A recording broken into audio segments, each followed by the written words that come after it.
Hello everybody, this is Amit. Welcome to my YouTube channel Field Science, and the topic we are going to discuss today is chromosomal aberrations. आइए सबसे पहले इसकी definition देख लेते हैं. Variation in chromosomal structure और number is termed as chromosomal aberration. Chromosomes की structure या उनके टोटल नंबर्स में किसी भी टाइप का कोई भी चेंज या अल्ट्रेशन, उसको हम क्रोमोसोमल एबरेशन में काउंट करते हैं. क्रोमोसोमल एबरेशंस दो टाइप की होती हैं. सबसे पहले है न्यूमेरिकल एबरेशंस और इसके बाद आती हैं स्ट्रक्चरल एबरेशंस. न्यूमेरिकल एबरेशंस वो होती हैं जिनमें क्रोमोसोम्स का जो टोटल नंबर होता है वो कम ज़्यादा हो जाता है, उसको हम न्यूमेरिकल एबरेशंस में काउंट करते हैं. सबसे पहले इसमें आती है एन्यूप्लॉइडी और फिर आती है पॉलीप्लॉइडी. तो एन्यूप्लॉइडी देख लेते हैं. एन्यूप्लॉइडी के भी दो हिस्से हैं. पहला है monosomy, loss of one chromosome, और trisomy, gain of one chromosome. इसके बारे में अभी मैं आपको बताऊंगा आगे. और पॉलीप्लॉइडी में आता है ट्राइप्लॉइडी और टेट्राप्लॉइडी. इसके बाद स्ट्रक्चरल एबरेशंस में आते हैं डिलीशन, डुप्लीकेशन, इन्वर्जन और ट्रांसलोकेशन. स्ट्रक्चरल एबरेशंस के बारे में अभी हम बात नहीं करेंगे. अभी हम बात सिर्फ करेंगे न्यूमेरिकल एबरेशंस के बारे में. लेकिन उससे पहले मैं थोड़ा बेसिक आपको समझाना चाहता हूँ. तो चलिए बेसिक समझते हैं. बेसिक समझने से पहले यहाँ मैं एक बात आपको बता दूं कि हम इस वीडियो में जो भी हम रेफरेंस या एग्जांपल्स हम इस्तेमाल करेंगे वो होमो सेपियंस के रेफरेंस हम यूज़ करेंगे. होमो सेपियंस को किंगडम एनिमेलिया की क्लास मैमेलिया में रखा गया है. जितने भी लिविंग ऑर्गेनिजम्स हैं उनको दो कैटेगरीज में बांटा गया है. पहला है प्लांट्स, दूसरा है एनिमल्स. बात करते हैं एनिमल सेल्स की या एनिमल्स की. तो कोई भी एनिमल दो टाइप की सेल्स से मिलकर बना होता है, या ये कह दीजिए कि जो एनिमल सेल्स होती हैं वो दो टाइप की होती हैं. पहली होती हैं सोमेटिक सेल्स और दूसरी होती हैं जर्म सेल्स. सोमेटिक सेल्स वो सेल्स होती हैं जो बॉडी सेल्स होती हैं जिन सेल्स से मिलकर के एनिमल की बॉडी बनी होती है, जैसे कि blood cells, bone cells, skin cells, heart, eyes, liver, kidney, whole body cells. दूसरी होती हैं जर्म सेल्स, या जिन्हें हम सेक्स सेल्स भी कह देते हैं, या जिनको हम गैमेट्स भी कह देते हैं. ये सेक्स सेल्स या जर्म सेल्स या गैमेट्स दो टाइप के होते हैं. पहला है स्पर्म्स जो कि मेल प्रोड्यूस करता है, और दूसरे हैं ओवा या एग जो कि फीमेल्स प्रोड्यूस करती हैं. अब एक ध्यान देने योग्य बात यह है कि कोई भी एनिमल स्पीशीज़, कोई भी, उसमें जो क्रोमोसोम का नंबर होता है वो डेफिनेट होता है या फिक्स्ड होता है. जैसे अगर हम बात करें डॉग की, कुत्ते की, तो उसकी अगर हम एक सोमेटिक सेल लेते हैं और उस सेल को हम प्रोसेस करते हैं, एनालाइज करते हैं, तो उसमें 78 क्रोमोसोम्स मिलेंगे जो कि डिप्लॉयड नंबर होगा. अगर हम बात करें डोमेस्टिक कैट्स की, तो उसमें उसकी एक सोमेटिक सेल में 38 क्रोमोसोम्स मिलते हैं जो कि एक डिप्लॉयड नंबर होता है. ऐसे ही अगर हम बात करें ह्यूमन की, होमो सेपियंस की, तो ह्यूमन सेल में जो ह्यूमन सोमेटिक सेल होती है उसमें 46 क्रोमोसोम्स मिलते हैं. ना कम मिलते हैं ना ज़्यादा मिलते हैं, बल्कि एक फिक्स नंबर होता है 46 ही क्रोमोसोम्स उसमें मिलेंगे.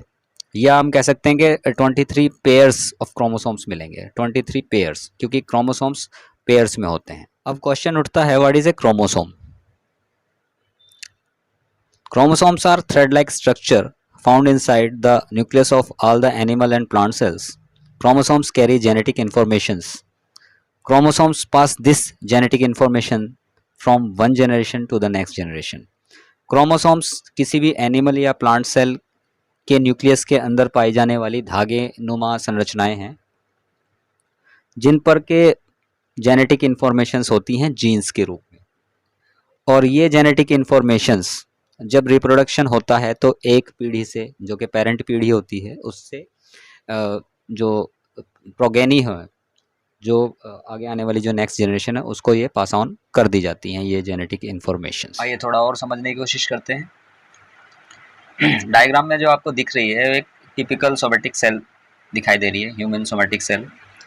इसमें जो क्रोमोसोम्स हैं वो न्यूक्लियस के अंदर हैं और जो क्रोमोसोम्स की संख्या होती है ह्यूमन सोमेटिक सेल में वो होती है 46, जो कि 2n या डिप्लॉयड होती है। ये डिप्लॉयड या हैप्लॉयड क्या है ये हम आगे देखेंगे।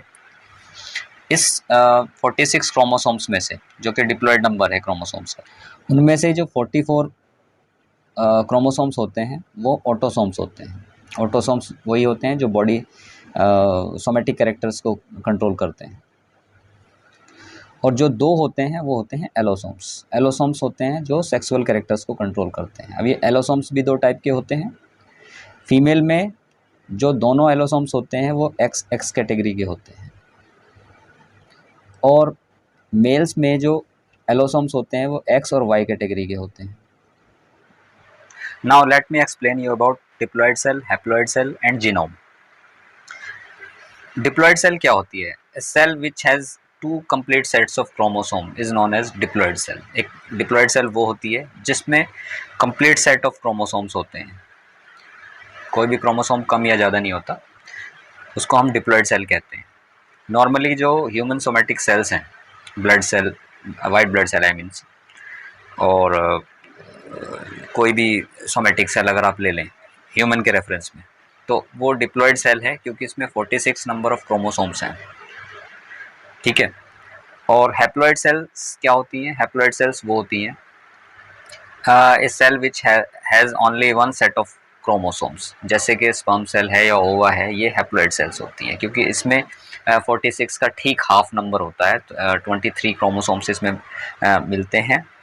स्पर्म की बात करें या ओवा की अगर हम बात करें तो स्पर्म के अंदर भी 23 क्रोमोसोम्स मिलते हैं जो कि सिंगल सेट है, और ओवा के अंदर भी 23 क्रोमोसोम्स मिलते हैं जो कि सिंगल सेट है अगेन। तो ये स्पर्म और ओवा जो हैं वो हैप्लॉयड सेल्स माने जाते हैं। जीनोम की अगर हम बात करें तो जीनोम जो होता है complete set of genes. Complete set of genes का मतलब है कि एक सेल के अंदर बहुत सारे क्रोमोसोम्स होते हैं। सपोज कीजिए ह्यूमन का अगर हम रेफरेंस लें तो उसमें 46 क्रोमोसोम्स हैं। उस 46 क्रोमोसोम्स के ऊपर जितने भी जीन्स हैं उन सबको अगर हम नंबर उनका काउंट करें तो वो जीनोम बैठेगा। जैसे कि 30 to 32,000 जीन्स 46 क्रोमोसोम्स के ऊपर होते हैं। तो होमो सेपियंस का जो टोटल जीनोम है वो 32,000 जीन्स का बैठता है। आई होप अब तक मैंने जो भी आपको बेसिक समझाया क्रोमोसोम्स के बारे में वो आपको समझ में आ गया होगा। अब हम अपने जो मेन टॉपिक है क्रोमोसोमल एबरेशंस, जिसमें कि न्यूमेरिकल एबरेशंस हम स्टडी करने वाले हैं एन्यूप्लॉयडी और पॉलीप्लॉयडी के बारे में। अब हम अपने मेन टॉपिक की तरफ चलते हैं। फ्रेंड्स, न्यूमेरिकल एबरेशंस में एन्यूप्लॉयडी पॉलीप्लॉयडी को समझ लेते हैं। एन्यूप्लॉयडी में मोनोसोमी और ट्राइसोमी नाम की 2 कंडीशंस हैं। तो मोनोसोमी में क्या है? Loss of 1 chromosome. आइए समझते हैं क्या होता है। मोनोसोमी की अगर हम बात करें तो मोनोसोमी में कंडीशन होती है 2n-1। अब जैसे कि आप जानते हैं 2n का मतलब होता है 46 क्रोमोसोम ह्यूमन के रेफरेंस में। इसमें से अगर हम 1 माइनस कर दें तो बैठेंगे 45।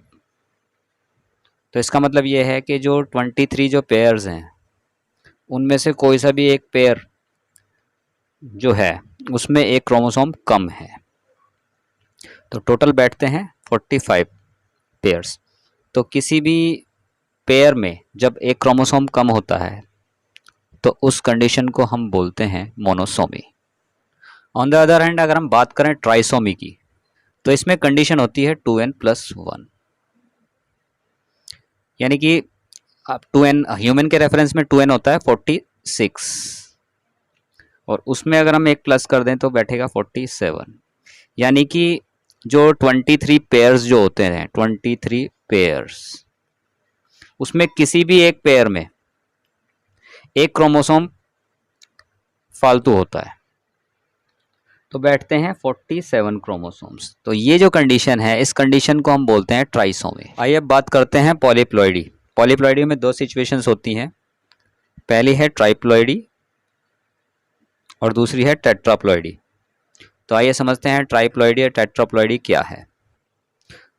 जैसे कि आप जानते हैं कि ह्यूमन में दो टाइप के गेमेट्स बनते हैं, एक तो है स्पर्म और दूसरा है ओवा।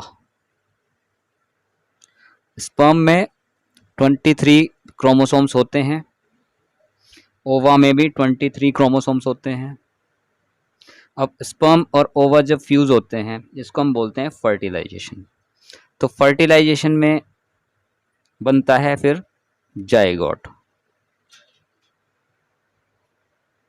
जाइगोट में होते हैं 23 + 23 46 क्रोमोसोम।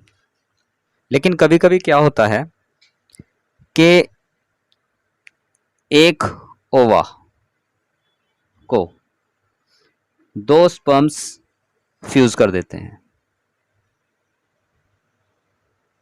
जिससे क्या होता है कि इसके नंबर 23 हैं और इनके 23 + 23 इस तरीके से हो जाता है। तो ये टोटल जो क्रोमोसोम बैठेंगे वो बैठेंगे 69। जब एक जाइगोट के अंदर 69 क्रोमोसोम्स होते हैं, 46 क्रोमोसोम्स नहीं होते बल्कि उनके स्थान पर 69 जब क्रोमोसोम्स होते हैं किसी जाइगोट में, तो उस सिचुएशन को हम बोलते हैं ट्राइप्लॉइडी।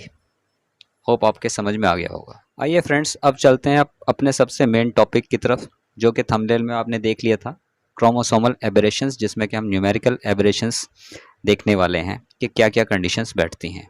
तो चलिए चलते हैं, देखते हैं क्या होता है। क्रोमोसोमल एबरेशन में सबसे पहले बात करते हैं डाउन सिंड्रोम की।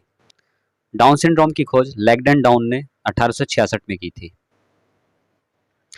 इस सिंड्रोम को ट्राइसोमी 21 भी कहते हैं।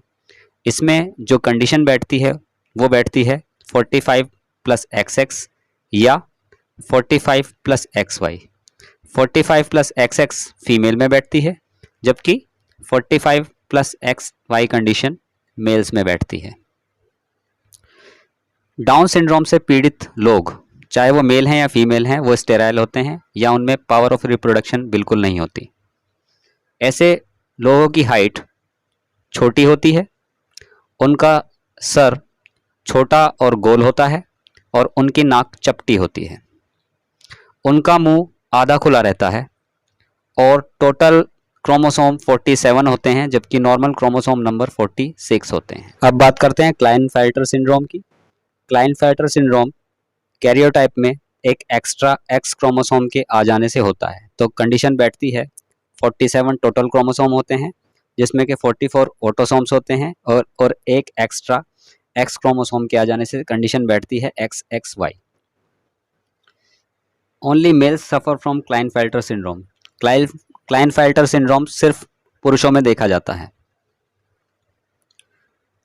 Person suffering from Klinefelter syndrome has overall male features but also show secondary sexual characters of a female. Klinefelter syndrome से पीड़ित व्यक्ति आमतौर पर दिखने में नर की तरह ही दिखता है, मेल की तरह ही दिखता है, लेकिन उसमें सेकेंडरी सेक्सुअल कैरेक्टर फीमेल के भी डेवलप हो जाते हैं, जैसे कि डेवलपमेंट ऑफ ब्रेस्ट। इस कंडीशन को हम गायनोकोमेस्टिया भी कहते हैं। क्लाइनफेल्टर सिंड्रोम से पीड़ित व्यक्ति स्टेराइल होता है और मेंटली रिटार्डेड होता है, यानी कि मंदबुद्धि होता है और उसमें रिप्रोडक्शन की पावर बिल्कुल नहीं होती। अब बात करते हैं टर्नर सिंड्रोम के बारे में। टर्नर सिंड्रोम केवल फीमेल्स में ही देखा जाता है। टर्नर सिंड्रोम में एक एक्स क्रोमोसोम मिसिंग होता है, तो कंडीशन बैठती है 44 + XO और टोटल नंबर ऑफ क्रोमोसोम्स बैठते हैं 45, यानी कि नॉर्मल से एक क्रोमोसोम कम। यहां आप देख सकते हैं कि 44 ऑटोसोम्स हैं, जबकि सेक्स क्रोमोसोम एक मिसिंग है। टर्नर सिंड्रोम से पीड़ित महिलाएं छोटे कद की होती हैं, उनकी हाइट बहुत छोटी होती है, वो स्टेराइल होती हैं, यानी कि पावर ऑफ रिप्रोडक्शन उनमें बिल्कुल नहीं होती। उनके अंदर पाए जाने वाले ओवरीज रूडिमेंट्री होते हैं और उनमें फीमेल्स के सेकेंडरी सेक्सुअल कैरेक्टर्स भी ज़्यादा विकसित नहीं होते और ये मंदबुद्धि भी होती हैं। अब आता है क्राइडो-चैट सिंड्रोम। इस सिंड्रोम को हम 5p- सिंड्रोम भी कहते हैं, क्योंकि इसमें क्रोमोसोम नंबर 5 का कोई एक पार्ट डिलीट होता है या मिसिंग होता है।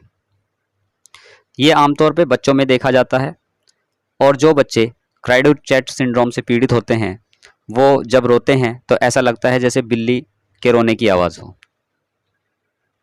अब बात करते हैं पटाउ सिंड्रोम की। पटाउ सिंड्रोम को हम ट्राइसोमी 13th भी कहते हैं। एडवर्ड सिंड्रोम को हम ट्राइसोमी 18th भी कहते हैं। फ्रेंड्स, यहाँ हमने मेन क्रोमोसोमल एबरेशंस जो कि न्यूमेरिकल एबरेशंस या स्ट्रक्चरल एबरेशंस होती हैं उनके बारे में हम स्टडी करी है।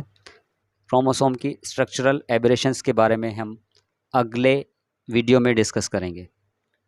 फ्रेंड्स, अगर आप वीडियो पे नए हैं या चैनल पे नए हैं तो आप प्लीज़ वीडियो को लाइक कीजिए, शेयर कीजिए, चैनल को सब्सक्राइब कीजिए और अपने वैल्यूएबल कमेंट्स भी दीजिए, जिससे हमें पता चल सके कि हमारे वीडियो में कहाँ कमी है और अगले वीडियो में हम उस कमी को सुधार सकें। धन्यवाद।